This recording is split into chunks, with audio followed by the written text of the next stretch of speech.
Es bien sabido que en el pasado hubieron hombres que se propusieron ser conquistadores y vencedores de este mundo.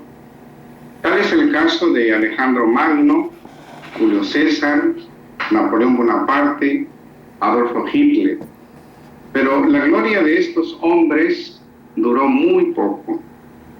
Sin embargo, hay un conquistador mundial, un verdadero vencedor del mundo, cuya gloria jamás se desvanecerá. Una persona que sí logró vencer a este mundo. ¿De quién se trata? Abra la Biblia y leamos en el Evangelio de Juan, capítulo 16, en el versículo 33. Vamos a leer juntos este último versículo del capítulo 16 de Juan y noten lo que dice. Les he dicho estas cosas para que tengan paz por medio de mí. En el mundo van a tener sufrimientos, pero sean valientes, que yo he vencido al mundo. Así es que estamos hablando de nuestro Señor Jesucristo. Pero aquí Jesús, cuando habla de vencer a este mundo o conquistar al mundo, no se refiere de una conquista material, sino más bien se refiere de una conquista espiritual. No es que Jesús estuviera procurando ganarse el favor del mundo. ¿A qué nos referimos cuando hablamos de una conquista espiritual?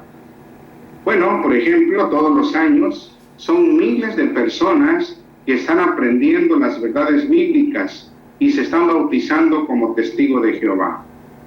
Por ejemplo, en el año 2019 se bautizaron 303,866 personas. Esto quiere decir que cada día en ese año se bautizaron más de 900 personas. Si usted es una persona que también está estudiando la Biblia con los testigos de Jehová, tal vez esté pensando, ¿qué hará usted con lo que está aprendiendo?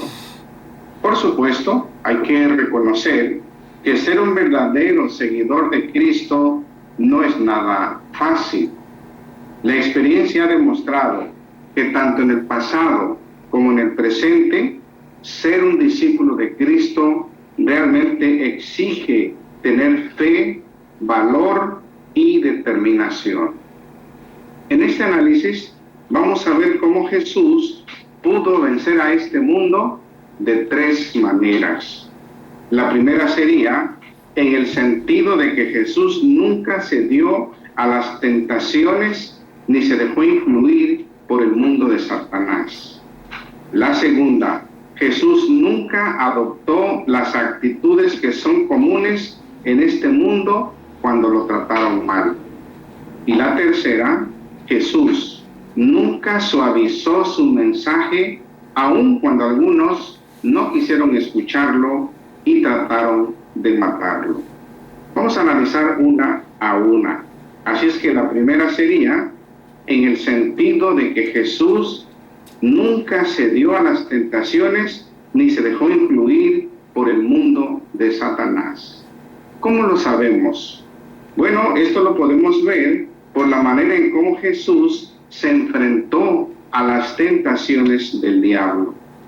Vamos a dirigirnos al Evangelio de Lucas y vamos a leer en el capítulo 4, en el versículo número 3, y notemos especialmente cómo Jesús le hizo frente a esta tentación.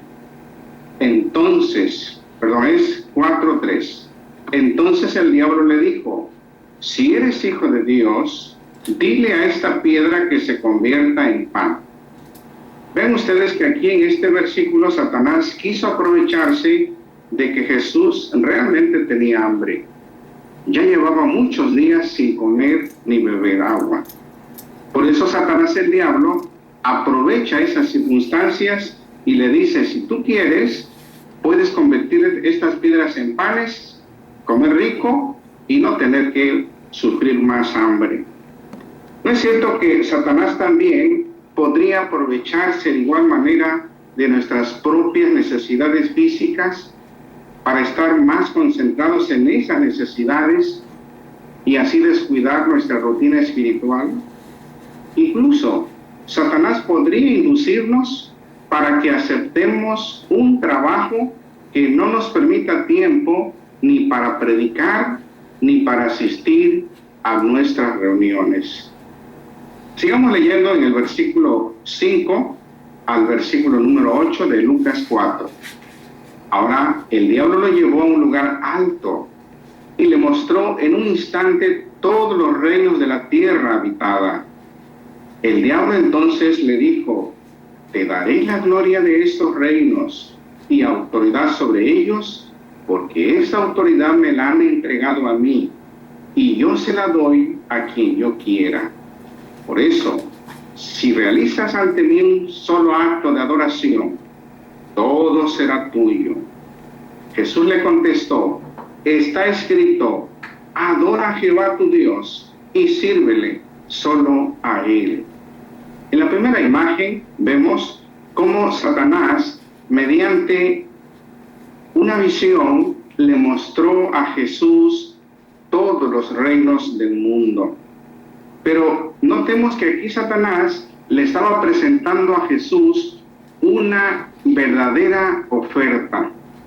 Sí, la oportunidad de convertirse en rey en ese mismo momento, sin tener que esperar más tiempo y sobre todo sin tener que enfrentarse a tanto sufrimiento. Pero como ya vimos, Jesús, sin pensarlo dos veces, rechazó la oferta. Ya no pudimos ver la imagen, ¿verdad? Así es que notemos que en esta ocasión Jesús no se dejó impresionar por lo que este mundo ofrece. Lamentablemente hoy hay personas que son amadores de placeres. Quieren tenerlo todo. Sí, todo lo que este mundo ofrece. ¿Qué ofrece este mundo? Fama, dinero, una casa bonita, muchas cosas materiales. Y cuando llegan a tener todas estas cosas, ¿qué sucede? Algunos hasta son capaces de poner en peligro su propia vida con tal de no perderlas. Pensemos en lo que le sucedió una vez a un hombre que viajaba en un crucero. Por descuido, este hombre cayó al mar. Sus amigos le gritaban que se quitara los zapatos y la ropa para que pudiera nadar y salvarse. Pero sucede que su ropa y su calzado eran muy finos. Le habían costado mucho dinero, así que rehusó deshacerse de estas cosas.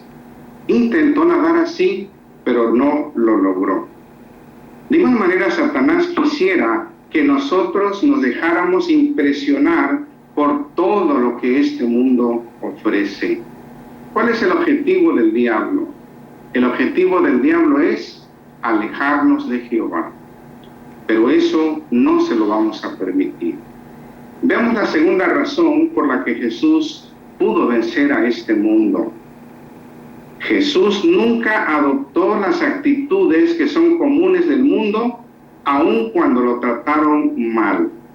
¿Cómo reaccionó Jesús ante el maltrato, ante el desprecio? Leamos aquí, por favor, en 1 de Pedro, capítulo 3, versículo número 22, capítulo 2, versículo 23. Primera carta de Pedro 2, 23. En las palabras del apóstol Pedro, bajo inspiración divina, noten lo que expresa. Cuando lo estaban insultando, no les devolvió sus insultos. Cuando estaba sufriendo, no los amenazó. Más bien se puso en manos del que juzga con justicia. Notemos que aun cuando lo clavaron al madero, Jesús todavía siguió confiando y supo mantenerse calmado. Podemos estar completamente seguros que Jesús tenía muchos recursos para poder defenderse. Si recordamos aquella ocasión cuando Jesús iba a ser apresado y el apóstol Pedro saca su espada y le corta la oreja a Malco. Bueno, Jesús lo reprendió en esa ocasión y le dijo, ¿acaso crees que no puedo apelar a mi Padre para que me envíe más de 12 legiones de ángeles? Una legión se compone aproximadamente de 6,000 ángeles. Así es que estaríamos hablando de 72,000 ángeles a su disposición. Pero no, Jesús no intervino para defenderse de esa manera. Al contrario, mientras él padecía tan humillante ejecución, clavado de pies y de manos, ¿qué hizo Jesús? Oró a favor de sus enemigos. En Lucas capítulo 23, versículo 34, leemos que Jesús dijo, Padre, perdónalos, porque no saben lo que hacen. Con estas palabras podemos aprender que Jesús no permitió que las injusticias que él había sufrido de parte de las personas lo llenaran de rencor y de amargura.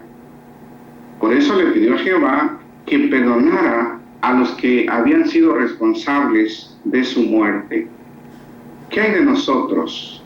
En el mundo en el que vivimos hay expresiones comunes como la venganza es dulce, el que me la hace me la paga, y yo no me dejo de nadie. Pero, ¿qué nos enseña la Biblia al respecto? Bueno, en este caso se nos anima a que imitemos el ejemplo de Jesús.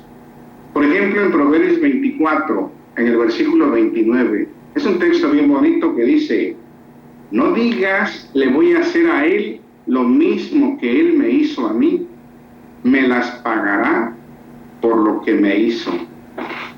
Noten que aquí la Biblia dice, no digas o no piense de esa manera. Y en Romanos capítulo 12, versículo 17 dice, no devuelvan mal por mal a nadie. Y si ven el versículo número 20, ahí dice, si tu enemigo tiene hambre, aliméntalo. Si tiene sed, dale algo de beber, porque haciendo esto, dice, amontonarás brasas ardientes sobre su cabeza. ¿Qué quiso decir aquí el apóstol Pablo con estas palabras? ¿Qué sucede cuando uno trata de vengarse de alguien que nos trata mal o nos trata injustamente? ¿No es cierto de que eso hace que el corazón de esa persona se endurezca mucho más? Pero, ¿qué sucede cuando tratamos a los opositores o a los que nos tratan mal, los tratamos con amor, con bondad? Bueno, podemos decir que de esta forma logramos derretir su corazón de hierro y lograr que afloren sus mejores cualidades. ¿Sí? Eso es lo que la palabra de Jehová nos recomienda. Noten la siguiente experiencia. Era una hermana que dice que iba de regreso de su casa después de conducir un curso bíblico, y en el camino se encontró a la madre de la joven a quien ella le conducía el curso bíblico. Viendo que esta señora estaba muy pálida y estaba temblando, pensando que tal vez estaba enferma, la hermana la invitó a su hogar y la trató con mucha bondad. De repente esta señora empezó a llorar y le dice, ¿por qué me trata con tanta bondad? La hermana le respondió y le dijo que como testigo de Jehová, ella estaba tratando de mostrar amor a su prójimo. La señora le dijo, no estoy enferma, vine aquí para matarla, porque usted me ha robado el amor de mi hija, porque ella prefiere a Dios. Es que usted me priva de la presencia de mi hija una tarde cada semana. Esa era la preocupación de esta persona. La hermana amablemente la invitó para que también se integrara al curso bíblico, lo cual hizo la señora. El resultado es que ahora ella, junto con su esposo, son testigos de Jehová. ¿Qué podemos aprender de esta experiencia? Bueno, que cuando vencemos el mal con el bien, damos un buen testimonio. Y lo más importante, De esta manera estamos imitando el ejemplo de nuestro Señor Jesucristo. Veamos la tercera manera de cómo Jesús venció a este mundo. Jesús nunca suavizó o rechazó su mensaje, o rebajó su mensaje, aun cuando algunos no quisieron escucharlo y trataron de matarlo. Sería impensable de parte de Jesús que él rebajara el valor del mensaje solo por ganarse el favor de los demás. ¿Cómo podemos ilustrarlo? Pensemos, por ejemplo, en uno de los vinos más caros del mundo, Tocallí Real. Ese es un vino de los más caros del mundo. Solo tiene 1,5 litros. Está valorado en $40,000. Ahora imagínense que a alguien se le ocurre ponerle 1 litro más de agua a este vino para que rinda más. ¿No le parece que esto sería un gran desperdicio? ¿A quién se le ocurriría hacer algo así? Pero es eso precisamente lo que hacemos en sentido espiritual cuando rebajamos las normas de Jehová. En el caso de Jesús, él nunca lo hizo, aun cuando esto no fuera del agrado de las personas. Pensemos, por ejemplo, en los días de Jesús, los fariseos eran personas tan prominentes que todos querían ser sus amigos. Todos querían ganarse el favor de ellos. Pero Jesús no pensaba de esa manera. Al contrario, Jesús demostró ser un hombre valiente, intrépido y veraz.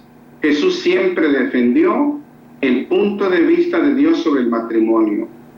Enseñó que el matrimonio es sagrado y que el divorcio solo es aceptable cuando hay inmoralidad sexual fuera del matrimonio, como Jesús mismo lo dijo en Mateo 19:3.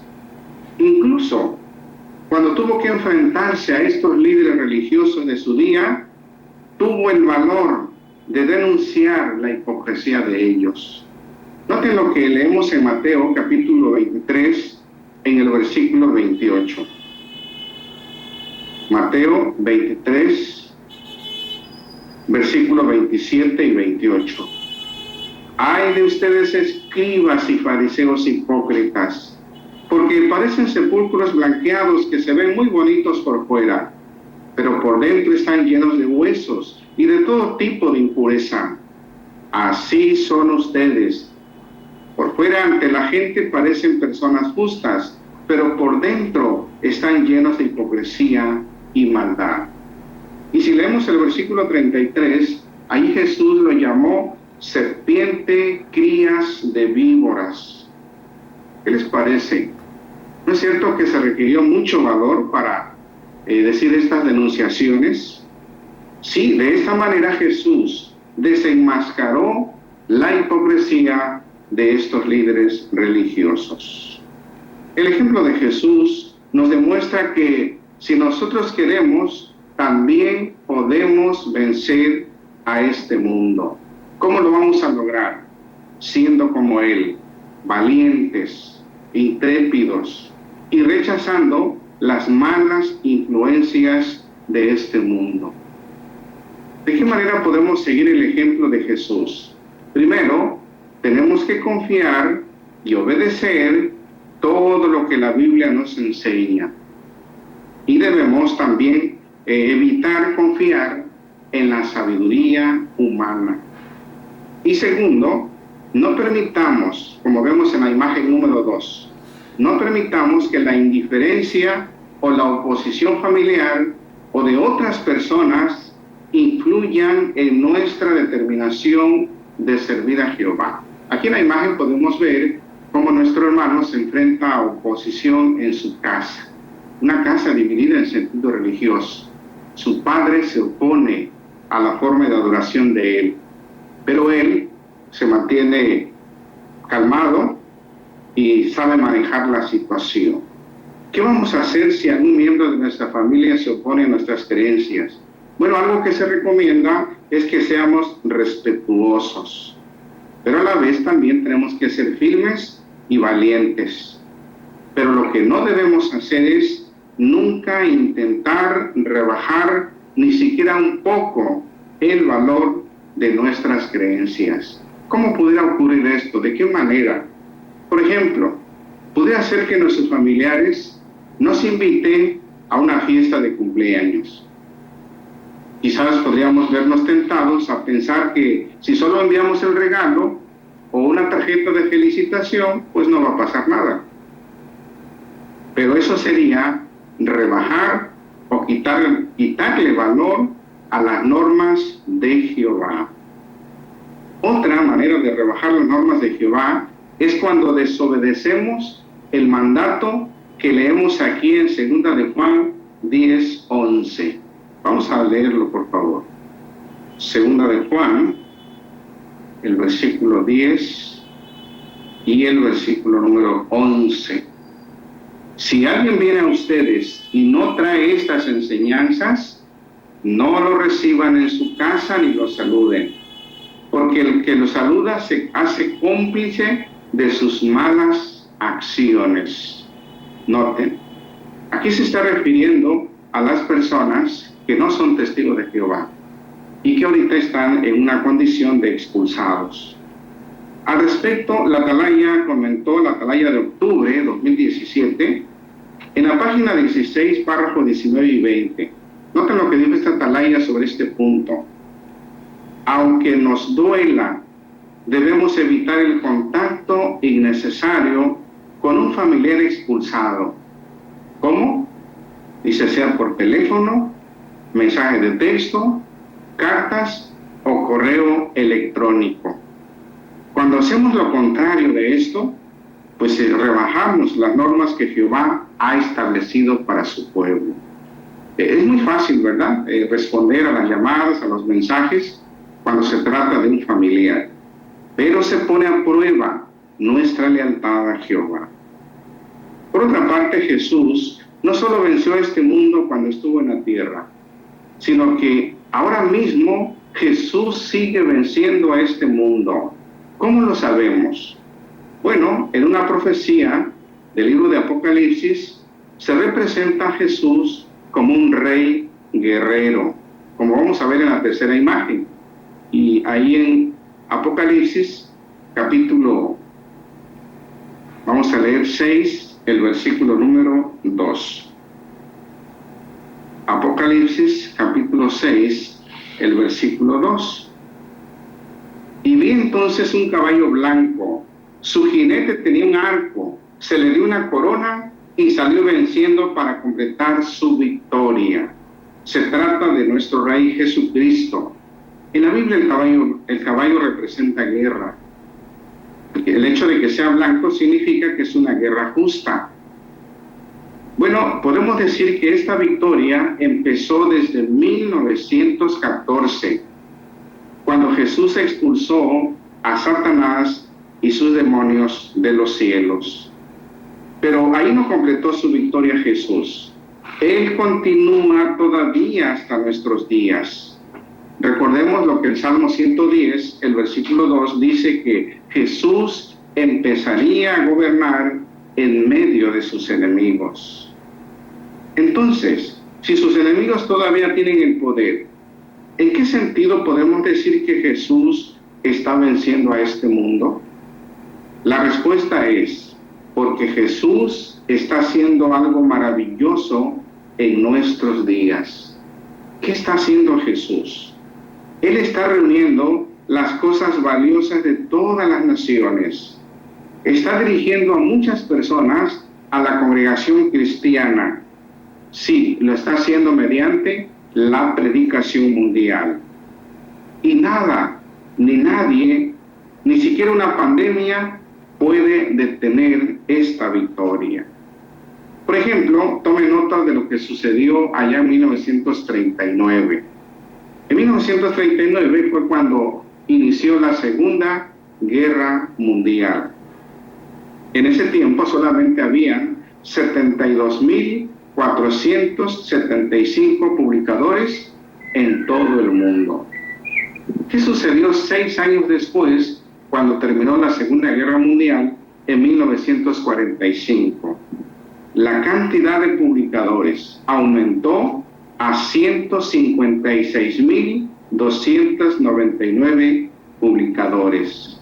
Es decir, hubo un aumento más del doble, pese a la Segunda Guerra Mundial. Esto es en cumplimiento de la profecía de Ageo capítulo 2, versículo número 7. Jehová predijo que en nuestros días tendría lugar una importante obra de alcance mundial, la predicación de las buenas noticias del reino.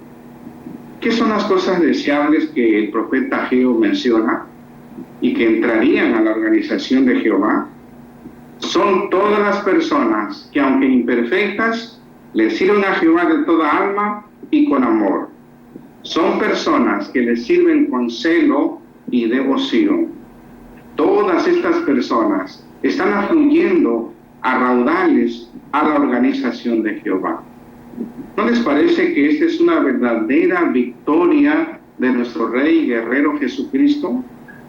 Y algo muy importante es que ni siquiera Satanás, el diablo, el gobernante de este mundo, no puede detener dicha victoria. ¿Cómo lo sabemos? Por lo que Jesús dijo en Juan 14:30. Ahí, refiriéndose a Satanás, Jesús dijo: sobre mí él no tiene ningún poder. Esto significa que Jesús no tiene ningún punto débil que Satanás pueda usar para ponerlo en contra de Jehová. Y es cierto, Satanás hoy está utilizando a los gobiernos hostiles y también está utilizando a Babilonia la Grande para perseguir al pueblo de Dios. Pero es muy claro, es muy evidente que Jesús está protegiendo a sus siervos terrestres. Está permitiendo que la obra siga prosperando. ¿Qué significa finalmente para nosotros el que Jesús esté venciendo a este mundo? Bueno, que si nos ponemos del lado de Jesús, Él nos ayudará a superar cualquier obstáculo, cualquier situación que se nos presente en este mundo.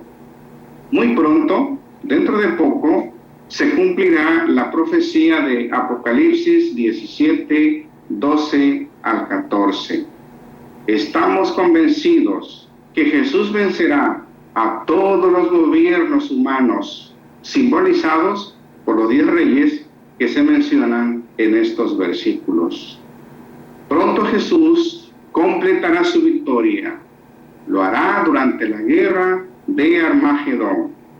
Acabará con todos los gobiernos humanos, los quebrará con un cetro de hierro y los hará pedazos como una vasija de barro, según vemos en la imagen número 4. Y no solo eso, también arrojará a Satanás a un abismo, dejándolo inhabilitado durante los 1000 años de su gobierno. ¿Qué significará entonces para nosotros el que Jesús venza a este mundo? Para los cristianos ungidos, significa que resucitarán en el cielo y se unirán a Jesús para completar su victoria en la guerra de Armagedón. ¿Qué hay de nosotros? Bueno, para nosotros, la gran muchedumbre, permaneceremos en la tierra y no pelearemos en la guerra de Armagedón, como le vemos en la imagen número 5.